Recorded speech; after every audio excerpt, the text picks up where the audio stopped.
Crochet വർക്കിൻ്റെ first ക്ലാസ്സാണ് ഇന്ന് നമ്മൾ പഠിക്കുന്നത്. ക്രോഷ്യയുടെ സ്റ്റാർട്ടിംഗ് ആയിട്ടുള്ള നോട്ടും അതുപോലെ തന്നെ ഫൗണ്ടേഷൻ സ്റ്റിച്ച്, അതായത് ബേസിക് സ്റ്റിച്ചായിട്ടുള്ള ചെയിനുമാണ് നമ്മളിന്ന് പഠിക്കുന്നത്. ഓക്കെ, നമുക്ക് പ്രിയയുടെ ഒരു ചെറിയ ബണ്ടിലാണ് ഇപ്പോൾ എടുത്തിട്ടുള്ളത്. ബിഗിനേഴ്സിന്, അതായത് നമുക്ക് പഠിക്കാൻ ഇങ്ങനെയുള്ള ചെറിയ ബണ്ടിൽസ് മതി കേട്ടോ. അപ്പോൾ ഇത് റിമൂവ് ചെയ്തു. ഇതിൻ്റെ സ്റ്റാർട്ടിംഗ് പോയിൻ്റ്, ത്രെഡിൻ്റെ സ്റ്റാർട്ടിംഗ് പോയിൻ്റ് എടുത്തിട്ടുണ്ട്. തള്ളവിരലിൻ്റെയും നടുവിരലിൻ്റെയും ഇടയിൽ ഈ ഒരു ത്രെഡിനെ ഹോൾഡ് ചെയ്ത് വയ്ക്കുക. ഓക്കെ, അതിനുശേഷം ചൂണ്ടുവിരലിലേക്ക് ഈ ഒരു ത്രെഡിനെ ചുറ്റിയെടുക്കുക. ഒന്ന് ചുറ്റി രണ്ടാമത്തെ ചുറ്റ് വരേണ്ടത് ഈ ഒരു ആദ്യം ചുറ്റിയ ത്രെഡിൻ്റെ തൊട്ട് ഇപ്പുറത്തൂടെ മുകളിലൂടെ ക്രോസ് ആയിട്ടാണ് വരേണ്ടത്. ഓക്കെ, ഇങ്ങനെയാണ് എടുക്കേണ്ടത്. അതിനുശേഷം ഈ ഹുക്കിനെ ഈ ഒരു ത്രെഡിൻ്റെ ഉള്ളിലൂടെ എടുക്കുക. ആദ്യം ചുറ്റിയ ലൂപ്പ് ഉണ്ടല്ലോ, ഈ ലൂപ്പിൻ്റെ ഉള്ളിലൂടെയാണ് എടുക്കേണ്ടത്. ഓക്കെ, എന്നിട്ട് ഈ താഴെ രണ്ടാമത് ചുറ്റിയിട്ടുള്ള ഈ ഒരു ത്രെഡിനെ ഈ ഒരു കുളത്തുള്ള ഭാഗം, ഈ ഒരു ഹുക്കിൻ്റെ കുളത്തുള്ള ഭാഗം കൊണ്ട് ഇങ്ങനെ വലിക്കുക. ഓക്കെ, അപ്പോൾ ഹുക്കിൽ ഒരു ലൂപ്പ് കിട്ടി. അതിന് ശേഷം ഈ ഒരു വിരലിനെ നമുക്ക് എന്ത് ചെയ്യാം, ഇതിനുള്ളിൽ നിന്ന് റിലീസ് ചെയ്യാം. അപ്പോൾ ഇവിടെ ഒരു നോട്ട് വന്നിട്ടുണ്ട്. ഓക്കെ, ഒന്നുകൂടെ കാണിക്കാം. ഈ നോട്ട് വലിച്ചാൽ എളുപ്പത്തിൽ അഴിഞ്ഞു പോരും. നടുവിരലിൻ്റെയും തള്ളവിരലിൻ്റെയും ഇടയിൽ ത്രെഡിനെ ഹോൾഡ് ചെയ്യുക. ചൂണ്ടുവിരലിൻ്റെ മുകളിലൂടെ ത്രെഡിനെ എടുക്കുക. അതിനുശേഷം രണ്ടാമത്തെ ചുറ്റ് എടുക്കുന്ന ടൈമിൽ, രണ്ടാമത്തെ റൗണ്ടിലേക്ക് എടുക്കുന്ന ടൈമിൽ ഈ ഒരു ത്രെഡിനെ ക്രോസായിട്ട്, ആദ്യം ചുറ്റിയ ത്രെഡിൻ്റെ മുകളിൽ ക്രോസായിട്ട് വയ്ക്കുക. ഓക്കെ, ക്രോസായിട്ട് ആ ഒരു ത്രെഡിൻ്റെ എൻഡ് ഹോൾഡ് ചെയ്യേണ്ടത് ഈ മോതിര വിരലിൻ്റെയും നടുവിരലിൻ്റെയും ഇടയിലൊന്ന് ഹോൾഡ് ചെയ്ത് വയ്ക്കാം. ഓക്കെ, ഇങ്ങനെ ഹോൾഡ് ചെയ്ത് വയ്ക്കുക. അതിനുശേഷം ക്രോഷ്യയുടെ ഈ ഹുക്ക് എടുക്കുക. ഇതിൻ്റെ എൻഡിൽ, ഈ ഒരു നീഡിൻ്റെ എൻഡിലൊരു ഹുക്ക് ഉണ്ട്, കുളത്തുള്ള ഭാഗം. ഈ ഭാഗം കൊണ്ട് നമുക്കിങ്ങനെ കുളത്തി വലിക്കുകയാണ് ചെയ്യേണ്ടത്. അപ്പോൾ ഈ ഒരു ത്രെഡിൻ്റെ ഇടയിലൂടെ നമ്മൾ ചെയ്യുന്ന ടൈമിൽ കുറച്ച് ലൂസാക്കിയിട്ട് വേണം ചുറ്റാൻ. ടൈറ്റാക്കിയിട്ട് ചുറ്റിയിട്ടുണ്ടെങ്കിൽ നമുക്ക് ഇതിൻ്റെ ഉള്ളിലൂടെ ഹുക്ക് എടുക്കാൻ ബുദ്ധിമുട്ടായിരിക്കും. ഓക്കെ, അപ്പോൾ ഒന്ന് ഈ ആദ്യത്തെ ത്രെഡിൻ്റെ ഉള്ളിലൂടെ ഹുക്കിനെ എടുക്കുക. അതിനുശേഷം രണ്ടാമത് ചുറ്റിയിട്ടുള്ള ത്രെഡിനെ ഇതിൻ്റെ ഉള്ളിലൂടെ ഇങ്ങനെ വലിക്കുക. വലിക്കുമ്പോൾ ഈ ഒരു ഹുക്കിൽ ഒരു ലൂപ്പ് വന്നു.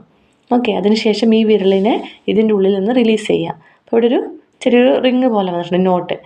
അത് നമുക്ക് ഈ ഒരു ഹുക്ക് ഇങ്ങനെ വലിക്കുന്ന ടൈമിലേക്ക്, മുകളിലേക്ക് വലിക്കുന്ന ടൈമിൽ അത് അവിടെ ഒരു നോട്ടായിട്ട് കെട്ടായിട്ട് വരും. ഓക്കെ, അപ്പോൾ ഇങ്ങനെയാണ് നോട്ട് ഇടേണ്ടത്. നോട്ട് നമുക്ക് ഇടാൻ ഒരുപാട് മെത്തേഡ് ഉണ്ട് കേട്ടോ. അപ്പോൾ ഇതാണ് ഫസ്റ്റ് വൺ.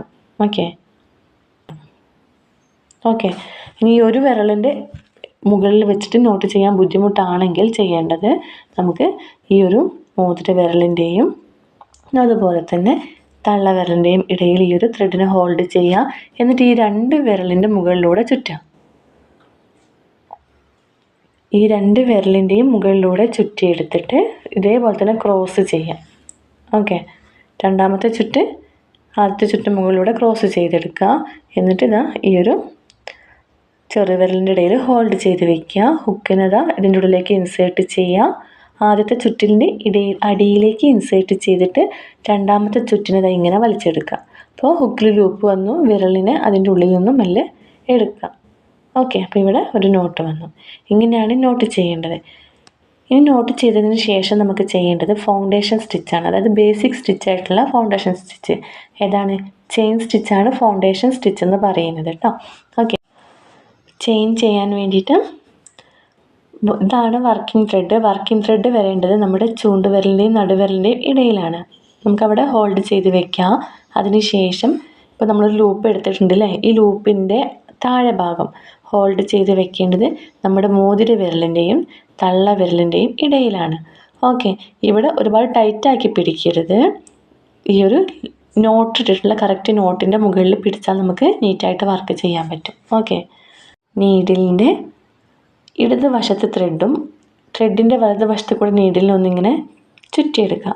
ഓക്കെ, ഇപ്പോൾ നീഡിലിനെ ഓവർ ചെയ്തിട്ട് മുകളിലായിട്ടാണ് ത്രെഡ് ഇരിക്കുന്നത്. ഇനി ഈ ത്രെഡിനൊരു ലൂപ്പാക്കി എടുക്കുകയാണ് വേണ്ടത്. അപ്പോൾ ലൂപ്പാക്കാൻ വേണ്ടിയിട്ട് ചെയ്യേണ്ടത്, നീഡിലിൻ്റെ കുളത്തുള്ള ഭാഗം താഴോട്ടേക്കാക്കുക. അതിൻ്റെ താഴെ വേണം ത്രെഡ്, വർക്കിംഗ് ത്രെഡ് ഉണ്ടാവേണ്ടത്. അതിനുശേഷം ആദ്യം ഇട്ടിട്ടുള്ള ഈ ഒരു ലൂപ്പ്, ഈ ലൂപ്പിൻ്റെ ഉള്ളിലൂടെ നീഡിലിനെ പുറത്തേക്ക് എടുക്കുക. ഓക്കെ, ഇങ്ങനെ എടുക്കുന്ന ടൈമിൽ നീഡിലിൽ ഒരു ലൂപ്പ് വന്നു. ഓക്കെ, നീഡിലിൽ ഒരു ലൂപ്പ് വന്നു, താഴെ ഒരു ചെയിനും ചെയ്തു. അടുത്ത ചെയിൻ ചെയ്യാൻ വേണ്ടി വീണ്ടും ഹുക്കിനെ ടേൺ ചെയ്യുക. ത്രെഡിൻ്റെ വലതുവശത്ത് കൂടെ ഹുക്കിനെ എടുക്കുക.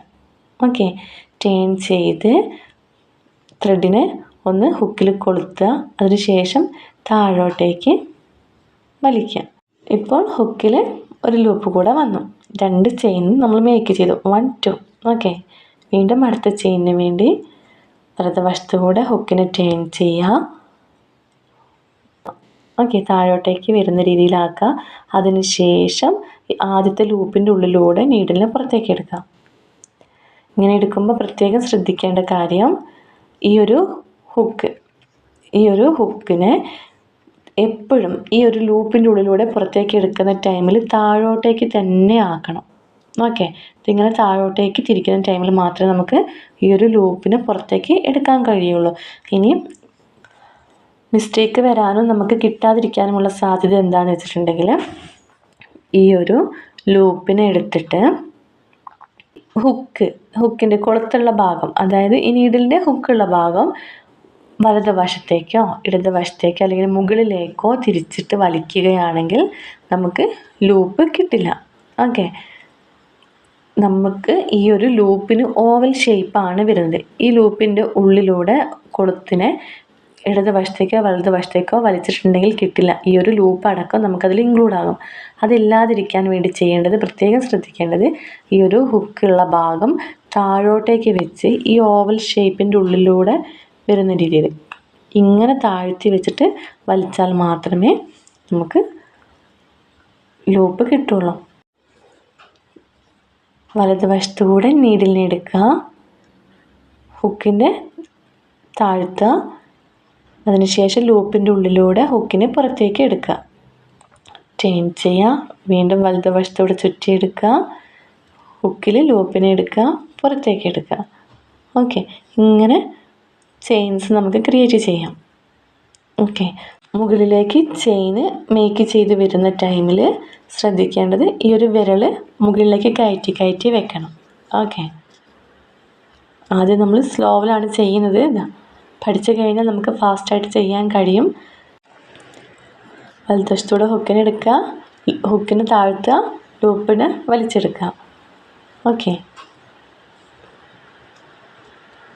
ഹുക്കിനെ വലതുവശത്തൂടെ എടുക്കുക, ഹുക്കിനെ ലൂപ്പിൻ്റെ ഉള്ളിലൂടെ താഴ്ത്തിയിട്ട് പുറത്തേക്ക് എടുക്കുക, ടേൺ ചെയ്യുക. ഓക്കെ, വലതുവശത്ത് കൂടെ ഒന്ന് ചുറ്റുക, ഹുക്കിനെ താഴ്ത്തുക, ലൂപ്പിൻ്റെ ഉള്ളിലൂടെ വലിക്കുക, ടേൺ ചെയ്യുക. ഇങ്ങനെയാണ് ചെയിൻ മേക്ക് ചെയ്യേണ്ടത്.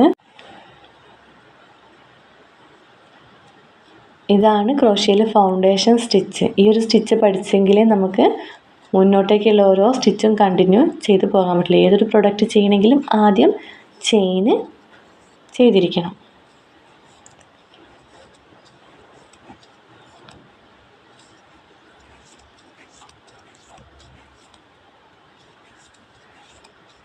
ചെയിൻ പഠിക്കാൻ വേണ്ടി നിങ്ങൾ ചെയ്യേണ്ടത്, കണ്ടിന്യൂ ആയിട്ട് ഒരു ബണ്ടിൽ ത്രെഡ് ഉണ്ടെങ്കിൽ ചെയിൻ പഠിക്കുന്നത് വരെ, നല്ല നീറ്റായിട്ട് പഠിക്കുന്നത് വരെ ഈ ചെയിൻ സ്റ്റിച്ച് തന്നെ ചെയ്യാം.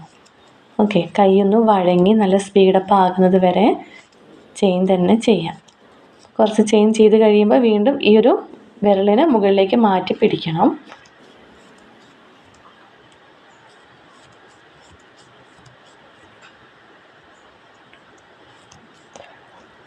അതേപോലെ ചെയിൻ ഇടുന്ന ടൈമിൽ ചെയിനിനെ എണ്ണി ഇടാനും കൂടെ പഠിക്കണം. ചെയിൻ നമുക്ക് കുറച്ച് സ്പീഡായി കഴിഞ്ഞാൽ ചെയിനിനെ എണ്ണി ഇടാനും കൂടെ പഠിക്കണം. കാരണം ചെയിനിൻ്റെ എണ്ണം കണക്കാക്കിയിട്ടാണ് പ്രൊഡക്റ്റുകൾ അധികവും നമ്മൾ മേക്ക് ചെയ്യുന്നത്.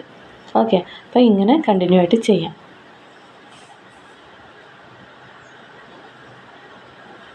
പിന്നെ ചെയിൻ സ്റ്റിച്ച് എന്ന് വിളിക്കുന്നത്, ഒരു ഭാഗത്ത് ഇതാ ചെയിൻ പോലെ ഒരു ചങ്ങല പോലെയാണ് നമുക്കിത് കിട്ടുന്നത്. ചെയ്ത് വരുന്ന ടൈമിൽ ചെയിനായിട്ടാണ് കിട്ടുന്നത്. അപ്പം അതുകൊണ്ടാണ് ഇതിന് ചെയിൻ സ്റ്റിച്ച് എന്ന് വിളിക്കുന്നത്. ഈ ഒരു ബണ്ടിൽ തീരുന്നത് വരെ, അതല്ലെങ്കിൽ നിങ്ങളുടെ കൈ നല്ല രീതിയിൽ ഫാസ്റ്റായിട്ട് ചെയ്യാൻ കഴിയുന്നത് വരെ ഈ ചെയിൻ തന്നെ ഫസ്റ്റ് ക്ലാസ്സിൽ ചെയിൻ തന്നെ പ്രാക്ടീസ് ചെയ്യാം. ഓക്കെ.